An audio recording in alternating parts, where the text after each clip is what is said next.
Assalamualaikum warahmatullahi wabarakatuh. Perkenalkan, saya Tania Yudi Anggraini, absen 23 dari kelas 9E. Di sini saya akan membacakan sebuah geguritan yang berjudul Kekidungane Simbah karya Uci Fuadia. Ing pinggir ratan kene, ing ngisor dipan kono, ing dhuwur dingklek iki, ing kene, ya ing kene simbah tansah angundang.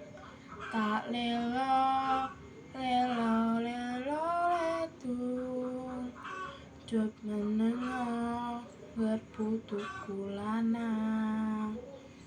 Tak lelo, lelo, lelo, letung, besok gede, dadya wong agung. Saben mripat wengi wis kumlawe, dak simpen kekidungan kang ginawa angin. Konjuk donga mugi Gusti ngijabahi, lan pangestumu simbah bakal dadi piweling dalan kang bakal dakambah, dalan kang sarwa kebak-ri, dalan kang rinasa wengis tumrap jangkahku.